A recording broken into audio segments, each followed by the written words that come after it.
collègues, le sujet abordé ce matin est crucial. La manière dont les établissements de l'enseignement agricole participent à la nécessaire adaptation de notre système de production au dérèglement climatique et à la transition vers des pratiques plus sobres. On connaît bien l'ampleur des défis agricoles. Faiblesse des rémunérations, rentabilité fluctuante, accès au foncier limité, pénurie de main-d'œuvre qualifiée, concurrence toujours plus intense sur des marchés mondialisés, conditions de travail très exigeantes, auxquelles répond trop souvent un manque de reconnaissance sociétale, voire un véritable agribashing, mur démographique, etc. Les aléas climatiques sur les récoltes, la dépendance aux intrants, souvent importés, le risque de diminution des rendements du fait de l'épuisement des sols, le sujet eau, sont des questions d'ores et déjà prises à bras-le-corps par nos agriculteurs. Ainsi, l'organisation et le contenu des formations dispensées dans l'enseignement agricole doivent être appréhendés à l'aune de ces réalités. Si la dimension agroécologique était au cœur de notre mission, il nous a semblé indispensable de nous intéresser également dans le cadre du Produire autrement à l'ensemble des nouvelles technologies numériques, intelligence artificielle et robotique, ainsi qu'à toutes les techniques agronomiques donnant des solutions concrètes aux agriculteurs pour résoudre les problèmes auxquels ils se heurtent au quotidien. Et produire autrement doit avoir pour corollaire incontournable consommer autrement, ce qui suppose d'éduquer davantage le consommateur et d'impliquer pleinement l'agroalimentaire. Enseigner à produire autrement n'a rien d'un concept inédit. Dès l'origine, c'est la raison d'être de l'enseignement agricole, dont l'organisation se fait dans les pas de la République et qui a toujours eu vocation à diffuser dans les campagnes les progrès agronomiques et techniques. Il ressort clairement de nos travaux que la profession agricole a toujours dû et su répondre et s'adapter aux injonctions de l'État. Il y a un écho ? Non. Il y a un écho. Il y a sans doute un forage. On a dû trouver du pétrole. Bon, on va continuer comme ça avec l'écho. On dirait du sardou, ça tu veux dire. Nous tenons ainsi à rendre hommage aux élèves, aux enseignants, chefs d'établissement et à tous ceux qui contribuent à faire au quotidien de l'enseignement agricole français une authentique filière d'excellence. Le réseau est constitué de près de 800 lycées agricoles publics et privés et de 16 écoles de l'enseignement supérieur. Il s'appuie sur des relations étroites avec les secteurs professionnels et les acteurs des territoires et couvre toutes les voies de formation, scolaire, apprentissage et formation continue, souvent sur un même site. Il prépare de la 4e au BTSA et même à la rentrée prochaine au bachelor agro près de 220 000 élèves, étudiants et apprentis cette année. Dans le public, au cœur des campus, on trouve les exploitations à visée pédagogique pour transmettre les gestes et les techniques que les jeunes appliqueront dans leur activité professionnelle. Après une baisse entre 2013 et 2019, les effectifs progressent de manière constante depuis 7 ans, à raison de 7% depuis 5 ans. Pour autant, l'objectif fixé par la Lozarga de plus de 30% d'apprenants d'ici 2030 reste ambitieux. Pour le second degré, pour rappel, les établissements publics accueillent 44% des élèves étudiants et apprentis contre 56% dans les établissements privés. Désormais, la part d'élèves issus du monde agricole est très réduite, 9%. Autrement dit, parmi les jeunes scolarisés dans l'enseignement agricole, plus de 9 sur 10 sont ce qu'on appelle des NIMA, pour non issus du milieu agricole. Cela signifie, mes chers collègues, que l'avenir de notre agriculture, c'est-à-dire le nôtre, est entre les mains de jeunes dont une immense majorité n'a pas de lien direct avec la terre. Avons-nous suffisamment pris conscience du changement civilisationnel opéré ainsi ? L'attractivité de l'enseignement agricole est donc une question de survie pour notre pays. La qualité de ce système n'est plus à démontrer qu'il s'agisse des taux de réussite ou du taux d'insertion professionnelle. Et ce, alors même que l'origine sociale des élèves est plus modeste que dans l'éducation nationale et la part d'élèves en situation de handicap plus élevée. Le premier plan, Enseigner à produire autrement, a été lancé en 2014 par M. Stéphane Le Foll, ministre de l'Agriculture. Est introduite alors l'idée selon laquelle les politiques publiques visent à promouvoir et à pérenniser les systèmes de production agroécologique qui combinent performances économiques, sociales, environnementales et sanitaires. L'agroécologie recouvre des pratiques diverses, agriculture de conservation des sols, agroforesterie, agriculture biologique, diversification des assolements, gestion raisonnée des ressources en eau, préservation des haies. Elle implique aussi de nouvelles formes de coopération entre agriculteurs, de nouveaux outils de suivi et de conseil et une réflexion approfondie sur les systèmes de production, les débouchés, l'organisation des filières et la relation entre producteurs et consommateurs. Produire autrement ne signifie donc pas seulement modifier des techniques, cela implique des évolutions bien plus globales. L'enseignement agricole constitue de fait un levier fondamental pour faire évoluer les pratiques. Les exploitations des établissements font office de démonstration et s'appuient sur les relations tissées avec l'ensemble de l'écosystème. Voici quelques-uns des résultats obtenus entre 2014 et 2018 pour le plan EP1.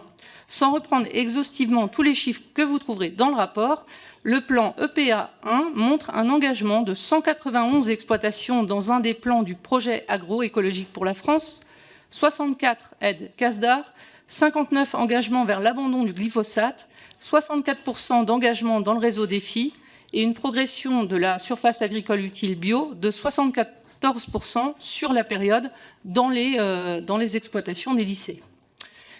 Un deuxième plan, Enseigner à produire autrement, a été lancé en 2020 par le ministre Didier Guillaume. Ce nouveau plan a clarifié les objectifs par un nouvel intitulé et la définition d'objectifs quantifiés. Il annonçait aussi l'abandon du glyphosate pour les exploitations des établissements, espéré pour la fin de l'année 2020, sauf impasse avérée, un développement ambitieux du bio dans ces exploitations et la mobilisation de la restauration collective des lycées pour atteindre les objectifs de la loi Egalim. Conformément à l'objectif fixé en 2014, la rénovation des référentiels de formation a été menée à bien. Néanmoins, l'inscription d'une ambition dans un référentiel ne dit rien de son appropriation dans les classes. À cet égard, les résultats du plan semblent perfectibles. Certains progrès traduisent aussi un engagement croissant des établissements, en dépit de certaines disparités, notamment sur la restauration collective. Ainsi, fin 2024, la restauration collective des établissements d'enseignement agricole proposait 25% de ses approvisionnements totaux en produits de qualité, dont 12% de produits certifiés en agriculture biologique. 78% des exploitations de l'enseignement public agricole n'avaient pas utilisé de glyphosate. 36% de la SAU de ces exploitations étaient en agriculture biologique ou en conversion. Des voies d'amélioration ont été relevées concernant la formation des équipes pédagogiques et la transformation des pratiques. Une autre difficulté tient à la distance entre le monde enseignant et les exploitations, d'où le fait que celles-ci soient peut-être insuffisamment mobilisées dans le cadre de l'EPA. Les enseignements sur les transitions et l'agroécologie, ainsi que leur réception, varient selon les filières. Dans le domaine de la production et la filière STAV, l'enseignement à l'agroécologie est présent, souvent controversé. Si de nombreux élèves, y compris ceux qui sont issus du milieu agricole, sont plus ouverts qu'on ne le pense aux pratiques agro-environnementales, on ne saurait négliger l'importance de la discordance entre ce qu'ils apprennent en cours et ce qu'ils observent durant leur stage ou dans leur famille. Le lien entre un choix technique de production et sa pertinence évaluée sur le terrain est fondamental. Une mesure agro-environnementale qui se traduit concrètement par une amélioration du rendement, des conditions de travail ou de la santé humaine et animale suscitera nécessairement l'adhésion des apprenants et pourra être partagée dans le milieu familial et professionnel. Le troisième plan EPA est en préparation au ministère. Il doit permettre de franchir des étapes décisives. Le pilotage national pourra être plus ferme, le suivi plus précis. Pour atteindre les objectifs assignés en matière de renouvellement des générations, il conviendra d'attirer davantage d'élèves, ce qui rend inéluctable l'augmentation corrélée des moyens. Le renforcement de la formation des enseignants aux enjeux de la transition, en particulier de leur formation continue à travers l'intervention des experts associés, est un levier. Il semble aussi indispensable d'aider les élèves à mieux appréhender les courants idéologiques qui traversent le monde agricole et à développer leur esprit critique face aux intervenants. Il convient aussi de créer un outil numérique dédié afin de favoriser le partage des pratiques. De la même manière, il importe de systématiser le recueil de données relatives à la mise en œuvre des plans EPA, en particulier le nombre et la nature des projets menés, pour construire une base de données reliée à l'outil précédent. Ces données pourraient inclure les résultats d'enquêtes d'insertion menées auprès des anciens élèves de l'enseignement agricole, afin de savoir s'ils appliquent certaines des méthodes innovantes qu'ils ont apprises dans le cadre d'EPA.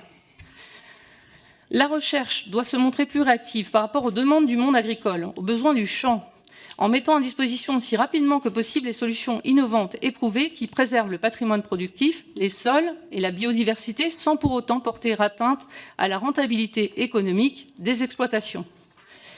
Il est nécessaire de partir des impasses réelles auxquelles sont confrontés les agriculteurs pour mobiliser la science et la technologie, puis traduire le résultat dans les enseignements et les partager avec les professionnels. L'insertion de nouvelles solutions technologiques, utilisant par exemple l'intelligence artificielle ou le numérique, doit bien évidemment laisser toute sa place à la maîtrise des savoirs de base qui reposent sur l'observation, la connaissance et la manipulation du vivant. En outre, le technosolutionnisme ne doit pas nous conduire à ne pas changer les modes de production, de conditions de mise sur le marché et de consommation.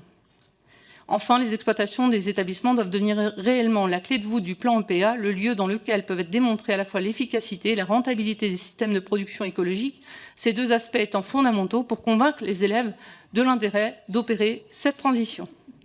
Pour conclure, le jargon didactique et scientifique qui encombre EPA ne doit pas faire perdre de vue l'essentiel, à savoir la mission de nourrir les hommes. Avec 24% d'habitants en plus sur Terre en 20 ans, près de 10% en plus en France sur la même période. Cette mission reste première, vitale. Or, nous avons 2 fois moins de producteurs en France par rapport à il y a quelques années. Les agriculteurs sont les premiers affectés par le changement climatique parce qu'ils sont au quotidien en contact de la nature et de la biodiversité. Aucun d'entre eux, qu'ils soient installés ou apprenants, n'est hostile à l'innovation pourvu qu'elle amène une amélioration en termes de quantité ou de qualité de production, voire les deux. Nous le savons, cet équilibre est interrogé en permanence sur une ferme dont la vocation première est aussi de faire vivre ses exploitants, leurs familles, des salariés et un écosystème accompagnant très important qui repose totalement sur les exploitations. J'assure donc de mon soutien inébranlable les jeunes qui, dans nos établissements agricoles, feront le choix de la production. Mais nous ne pouvons faire reposer sur les agriculteurs seuls la responsabilité de ce que nous mettons dans nos assiettes.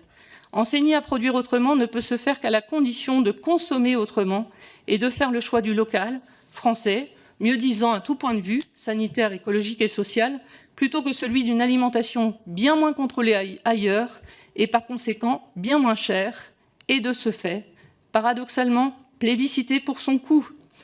Paradoxe du consommateur, mais aussi du politique, qui n'a pas peur de proposer des repas pour tous à 1 € dans nos collectivités, quand certains qui en ont les moyens pourraient assurément mieux soutenir l'effort des producteurs. Même paradoxe sur les traités de libre-échange. Voilà ce que je voulais vous dire ce matin et merci encore aux administrateurs qui nous ont accompagnés dans ce travail. Rodrigo, c'est à toi.